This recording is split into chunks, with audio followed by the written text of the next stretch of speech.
it's your boy, that's the best young football analyst. So if you're new to this page, please do subscribe and the like button. So yesterday night, the Premier League finally opened. It was Man United, Manchester United, playing at home at Old Trafford versus Fulham. Great game, great game between the two. So that's what the video is about. Man United versus Fulham.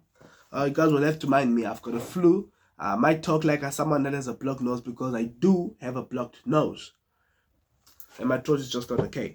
But hopefully I get fine, because the tests are approaching, physics, maths, whatever. So I need to be in my best form. Also, for you guys. It's all about love, Yeah. So, Man United versus Fulham. It was a great game overall. It was a good game, If I would talk about the approach of Fulham, it was a very basic approach. They wanted to play physical play, They wanted to play physical play. And every time when a Man United player has the ball, they wanted to maybe 2 or 3 players surround that player and try to knock them off the ball. They were doing tackles after tackles. They were being aggressive to any Man United player. So that shows that they came in with that structure. Okay, you know what? The only way maybe we can try to go pound for pound with Man United is to be more aggressive and physical on them. Whereas for Man United, I was kind of surprised, but Rasmus Højlund is injured, so then I realized, so Man United, they came to this game. On the picture, it was a 4-2-3-1. Right, it was a 4-2-3-1. But what I saw was a 4-2-2-2. A 2-2. With Casemiro, with Maine and Casemiro, with Rashford and Ahmad, and also with Bruno and Mount. Man United played with a false 9. They played with a false 9, which means they had no striker. And it was pretty obvious that they had no striker because they are only good strikers as Højlund. So yeah. So Man United came to the game with a false 9. What I loved about Man United within this false 9 play is that now anyone can be trusted to be the goal scorer. You saw Mount going there. You saw Bruno Fernandes going there. Those 2 players were the ones, I think, given the duty to say, you'll be the ones to play that false 9 play. You guys will be the one to be found on the box. Whenever we're trying to deliver the ball in the box, we want Mount there, or we want Bruno Fernandes there. Yeah. It talks about the combination play of Mainu and Bruno Fernandes. I mean Mainu and Casemiro. I didn't like it when McTominay played with Casemiro. But now it makes it much easier for Casemiro when he's playing with Mainu. Because now, Mainu is an actual central midfielder. He's an actual central midfielder. Pushing 8. Yes, he can play as a defensive midfielder, but he's an actual 8. Okay, yeah. Now, Mainu is able to move. He's still young. He's very fast. He's able to move around the field. Now, that gives less job for Casemiro, for him to focus more on playing as a defensive midfielder. Yes, he knows. Then he will know that, okay, I've got a 4. Man United have got 4 defenders. Dalot, Maguire, Martinez, Mazraoui. Good debut from him. I think he was the only debutant for Man United. Yes, he was the only debutant for Man United in the starting lineup.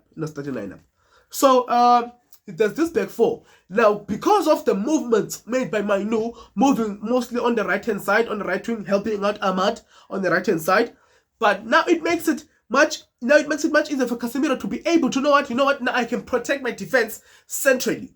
And I can also move forward, not get into the box, because last season we would see Casemiro being the one now also trying to get a goal. But now Casemiro was sitting outside the box, providing for Man United, being the one to pickpocketing those passes. Usually it's Bruno Fernandes, but now we saw Casemiro. It goes to that chance of Bruno Fernandes, as you guys can see on the video. Casemiro has the ball. He sees Bruno Fernandes because Bruno Fernandes and Mount were the one trusted to play the first time play. And Bruno Fernandes makes the run, a beautiful run made by Bruno Fernandes. Then a pickpocketing pass, through pass, made by Casemiro. It finds Bruno Fernandes, but good save by Lino. Good save made by Lino. A very quality goalkeeper. I overrate him. Former Arsenal goalkeeper. Yeah, things happen. Yes. So it shows that the playmaking of Man United was kind of good. But now, because of the physical play that was played by Fulham, it was kind of hard for them to build to build in a certain way that maybe the coach had to plan for Man United to build. Because of now, every time when the player has the ball, they're making challenges after challenges after challenges, which resulted in a little bit of countless yellow cards, Yes. So the structure. But what I liked about Man United is their defensive structure. Their defensive structure was spot on. It was spot on. But Mazraoui, Mazraoui, I don't overrate Mazraoui. Good signing, I'll say good signing. The Ligt is a better signing, but I don't overrate Mazraoui. Coach Erik ten Hag only signed Mazraoui because he used to work with him at Ajax. I mean, let's be honest. I don't care if he signed Anthony just because he worked with him. But Mazraoui had a good debut. But what I hate about Mazraoui is one thing. He likes the winger to come at him. He doesn't come to the winger. Because Traore was exploiting that right-hand side. As if there's no one there. He was exploiting that right-hand side. And Martinez was the one who had to deal with Traore. Where's Mazraoui to deal with Traore? Why Traore is getting the chances to go there? Why Mazraoui is not overlapping so that Traore can also drop and help out his right back, which was Tete? Why not? But it also speaks about the approach of Fulham, that Fulham knew that, okay, now, actually they didn't know, but within the game, Casemiro was so good, he was able to protect his defense centrally and structure his defense. Now, that made Fulham use their width to their advantage. They even used Alex Iwobi because Muniz, their striker, was completely off. Now, Iwobi was the one now expected to play, to get the goals because he was always there inside the box. We know Iwobi. He can play as a 6 and an 8. So now he's being there, playing as a 9. With Smith Rowe playing as the formation of Fulham was 4-2-3-1. With Iwobi on the left wing, with a Traore on the right wing, with Smith Rowe as a 10, with Muniz. Smith Rowe playing behind Muniz. But now, because of the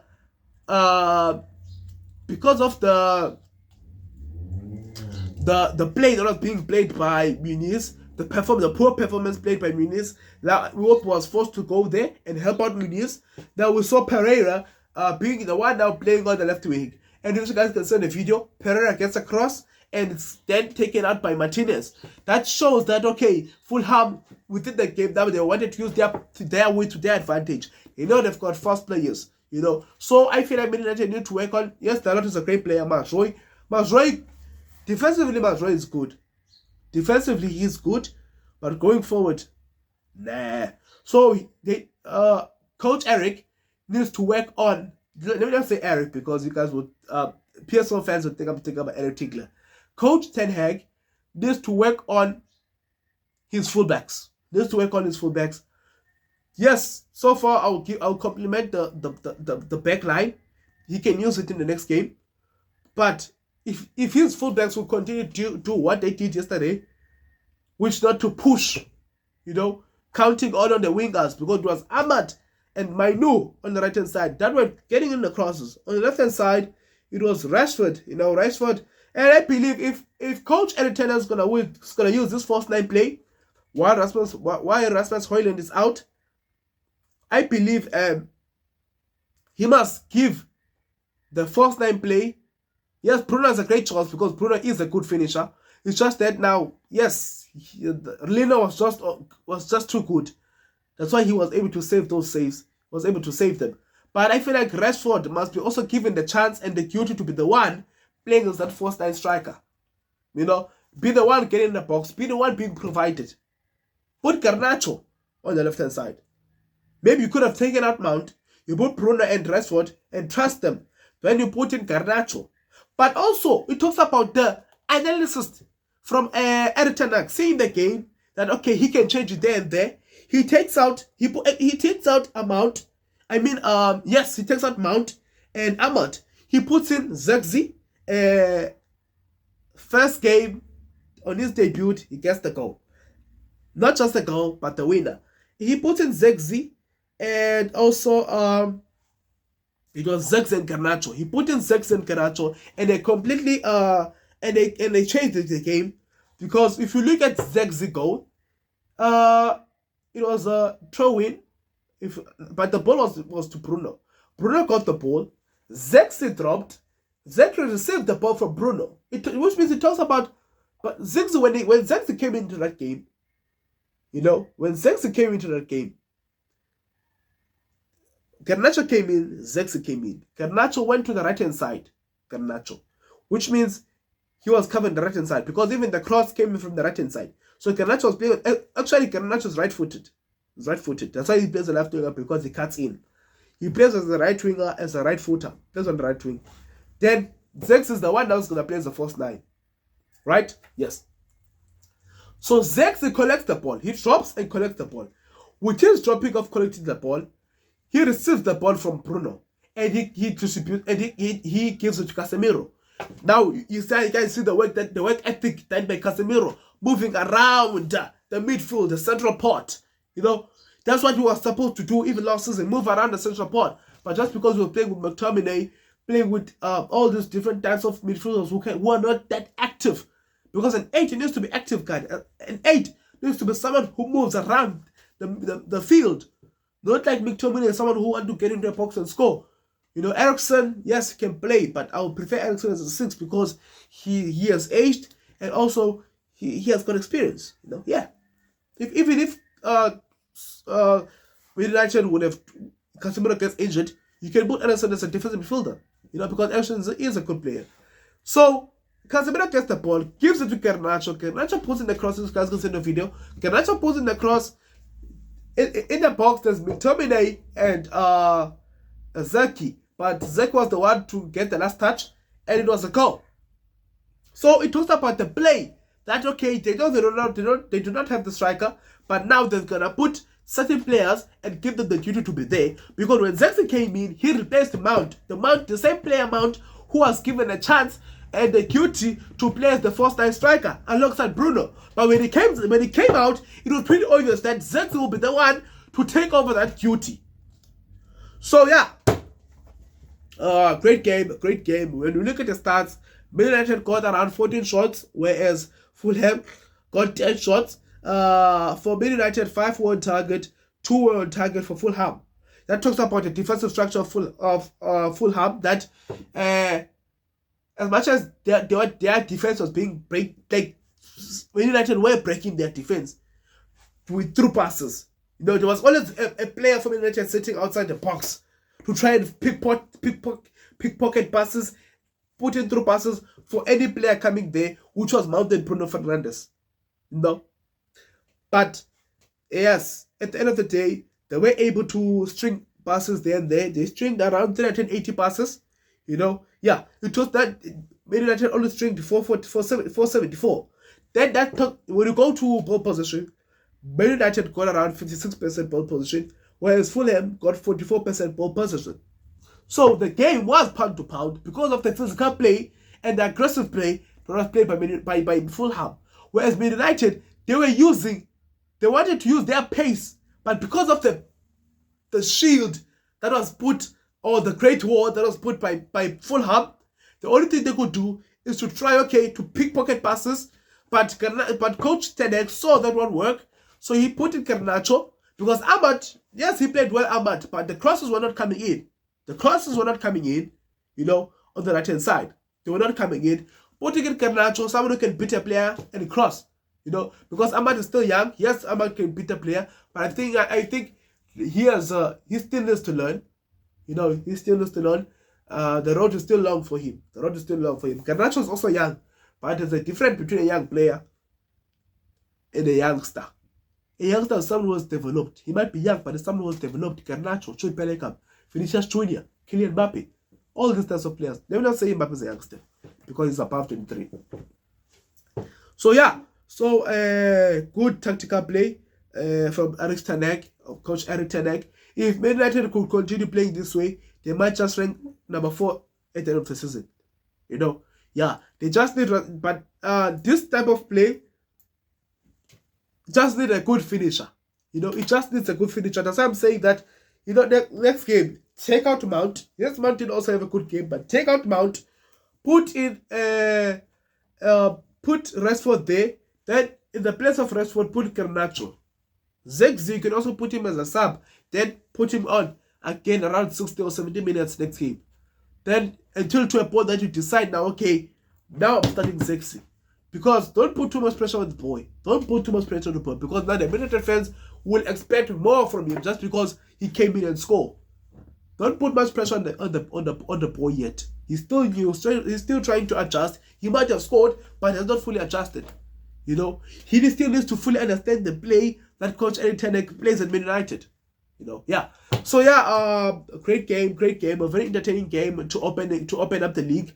Yeah. So, but I believe Man United will go a long way. You know, Fulham will just continue to be Fulham and rank 12, 11, 10. You know, that will be their rankings. I mean, it's not a surprise. They won't get relegated though. As for Man United, they might just compete to be in the top 4. The way they are doing, if Rasmus Højlund comes back, or if Rashford just be Rashford, you know, the Rashford that was Rashford 2 seasons ago, and Rashford being put there and given the duty to be the one to play as the 4th striker. What I'm trying to say, if they do find a finisher someone who will score those goals, because they tried to Bruno Fernandes, but Bruno, you know, I feel like if it was another striker, maybe Haaland, someone who's a striker, someone who's a deadly finisher, was gonna be able to score to those passes that were being put by Casemiro, those true passes. But yes, it happened that Lino saved them. But I believe Bruno could have done better there, and maybe chip or something. I mean, Bruno could have done better. Come on, guys. Let's be honest. But yes, that's because the keeper saved it. Doesn't mean that the player could have not scored if he had done it another way. So yeah, but I feel like with Rasmus Højlund coming back, surely Rasmus Højlund, I don't think his injury will take more than 3 to 4 weeks. I think he will come back, and when he comes back, I feel like Man United will be, if they continue with this type of play they are playing, they will just be able to compete. You know, they will compete for the top 4. I see Man United competing for the top 4, or even taking the 4th position. You know, and go on to play Champions League football. But that will be all for today. And yeah, don't miss out on the video. The next video will be Orlando Pirates versus a team from Madagascar. Just forgotten the name. But yeah, I'll let you thank you guys for watching.